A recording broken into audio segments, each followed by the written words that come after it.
Hi అండి, ఇది నా లాస్ట్ వీక్ ట్రాన్సాక్షన్ అన్నమాట. ఇది నేను 15,600 సిఏ సెల్ చేసి దానికి హెడ్జింగ్గా 15,800 సిఏ బై చేయడం అయితే జరిగింది.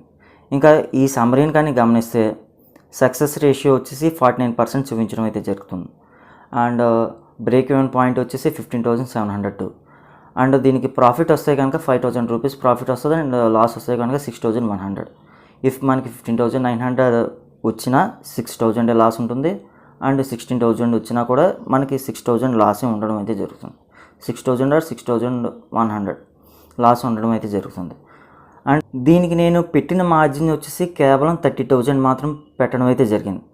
సో ప్రాఫిట్ అయితే కనుక 5,000 అంటే థౌజండ్స్లోనే ఉంటుందండి. ప్రాఫిట్ వచ్చేసి ల్యాక్స్లోను 10 lakhs 50 lakhs not like that. నేను ఏదైతే ట్రేడింగ్ చేస్తున్నానో ఆ ట్రేడింగ్ మాత్రమే నేను నా వీడియోలో ప్రజెంట్ చేయడం అయితే జరుగుతుంది. It's a real. And next week నుంచి మనం ఎప్పుడైనా వీడియో పెట్టేటప్పుడు నాకు సంబంధించిన ట్రాన్సాక్షన్ అప్డేట్ ఏదైతే ఉందో దీని కంటిన్యూ ప్రాసెస్ చూపించడం అయితే జరుగుతుంది అనమాట. అంటే అది ప్రాఫిట్ వస్తుందా లాసుల్లో ఉందా చూపించడం అయితే జరుగుతుంది. ఇంకా మనం ఈ విషయం కానీ పక్కన పెడితే 2-3 వీక్స్గా అబ్జర్వ్ చేస్తే కనుక మార్కెట్ వోల్టాలిటీలోనే ఉండిపోతుంది. అంటే ఒక కన్సల్టేషన్ ఫేస్లోనే ఉండిపోతుంది, ఒక రేంజ్ బౌండ్లోనే ఉండిపోతుంది అనమాట మార్కెట్. దీనివల్ల ఏంటంటే ఆప్షన్ సెల్లర్స్ ఎవరైతే ఉన్నారో వాళ్ళకి మంచి కలిసి వచ్చే పాయింట్ అనమాట ఈ రేంజ్ బౌండ్లో మార్కెట్ ఉంటే. సో నెక్స్ట్ వీక్ కూడా వోల్టాలిటీ ఉండే అవకాశాలు అయితే ఉన్నాయా, అంటే ఒక రేంజ్ బౌండ్లోనే మార్కెట్ మూవ్ అయ్యే అవకాశాలు అయితే ఉన్నాయా. సపోర్ట్ ఏంటి, రెసిస్టెన్స్ ఏంటి నిఫ్టీది, అలాగే బ్యాంక్ నిఫ్టీ సపోర్ట్ ఏంటి, రెసిస్టెన్స్ ఏంటి, ఏ ఫ్యాక్టర్స్ నెక్స్ట్ వీక్ మార్కెట్ని ఇన్ఫ్లుయెన్స్ చేసే అవకాశాలు అయితే ఉన్నాయి, ప్రతిదీ కూడా మనం ఈ వీడియోలో మాట్లాడుకుందాం. హాయ్ వ్యూయర్స్, నా పేరు Phani Kumar. Welcome to WB street Nifty Telugu channel.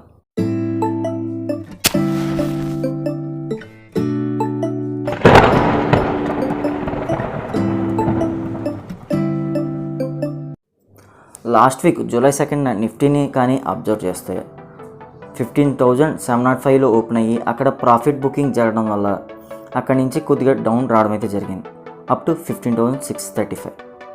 ఆ తర్వాత నిఫ్టీ కొద్దిగా రేంజ్ బౌండ్లోనే మూవ్ అయింది అనమాట ప్రైస్ మూమెంట్.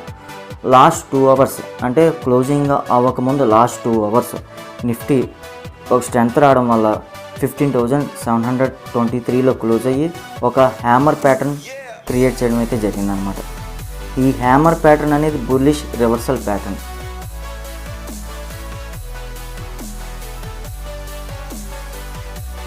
ఇంకా వీక్లీ చార్ట్ని కానీ అబ్జర్వ్ చేస్తే 15,915 ఏదైతే ఉందో అదే ఓవరాల్ హై అన్నమాట లాస్ట్ వీక్. ఇంకా అక్కడి నుంచి కంటిన్యూ డౌన్ ట్రెండ్ వచ్చి చివరిగా 15,723లో క్లోజ్ అవ్వడం అయితే జరిగింది బ్యాంక్ నిఫ్టీ.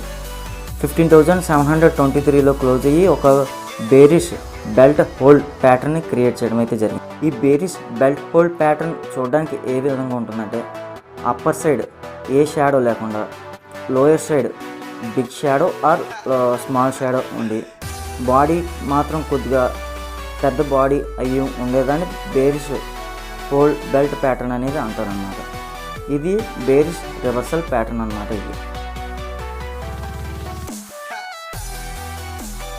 సో ఈ చార్ట్స్ బట్టి ఈ ప్యాటర్న్స్ బట్టి నెక్స్ట్ వీక్ నిఫ్టీ ఎట్లా ఉండబోతుందో ఒకసారి మనం ఈ వీడియోలో చూద్దాం.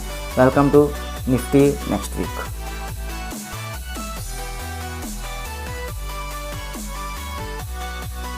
నిఫ్టీ ప్రైస్ చార్ట్ని కానీ అబ్జర్వ్ చేస్తే 15,680 ఏదైతే ప్రైస్ ఉందో అది క్రూషియల్ యాక్ట్ చేసే అవకాశాలు అయితే ఉన్నాయన్నమాట నెక్స్ట్ సెషన్.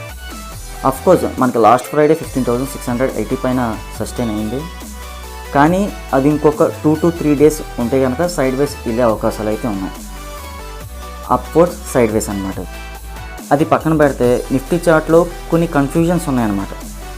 అవి ఏంటంటే first of all 20-day EMA exponential moving average, అది లాస్ట్ థర్స్డే వచ్చేసి మనకి బ్రేక్అవుట్ అయిందనమాట. దాని కింద క్లోజ్ అయింది, బ్రేక్అవుట్ అయ్యి దాని కింద క్లోజ్ అవ్వడం అయితే జరిగింది.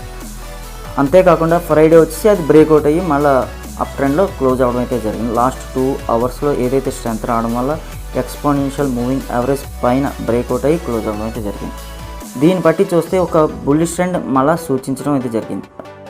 ఇలా కాకుండా మనం క్యాండిస్టిక్ ప్యాటర్న్స్ ఏదైతే హైకైనాషి ఉందో అడ్వాన్స్డ్ లెవెల్ క్యాండిస్టిక్ అనమాట. అది ఆ చార్ట్ని కానీ అబ్జర్వ్ చేస్తే పర్ఫెక్ట్ సెల్లింగ్ క్యాండిల్ అనేది ఫామ్ అయిందనమాట ఫ్రైడే మార్కెట్ మాట. ఒక్కసారి మీరు కూడా ఒకసారి చూడండి, అబ్జర్వ్ చేయండి. ఫ్రైడే మార్కెట్ రోజున అంటే జూలై 2న అది పర్ఫెక్ట్ బేరిష్ క్యాండిల్ ఫామ్ అవ్వడం అయితే జరిగిందనమాట. అది దాన్ని బట్టి చూస్తే కనుక బేరిష్ ట్రెండ్ అనేది రావచ్చు. ఈఎంఏ బట్టి చూస్తే బులిష్ ట్రెండ్, ఇంకా హైకినాషి బట్టి చూస్తే బేరిష్ ట్రెండ్. ఇక్కడ ఒక చిన్న కన్ఫ్యూజన్. ఇలా కాకుండా ఇంతాకే మాట్లాడుకున్నాం డైలీ చార్ట్ అండ్ వీక్లీ చార్ట్లో. డైలీ చార్ట్లో ఏమో బుల్లిష్ రివర్సల్ ప్యాటర్న్ ఫామ్ అయిందనమాట, హ్యామర్ ప్యాటర్న్. ఇంకా వీక్లీ చార్ట్ని కానీ చూస్తే బేరిష్ రివర్సల్ ప్యాటర్న్ అనేది ఫామ్ అయిందనమాట. ఇక్కడ ఒక చిన్న కన్ఫ్యూజన్. దీన్ని బట్టి చూసినా కూడా మనం ఏ విధంగా అంచనా వేయడం.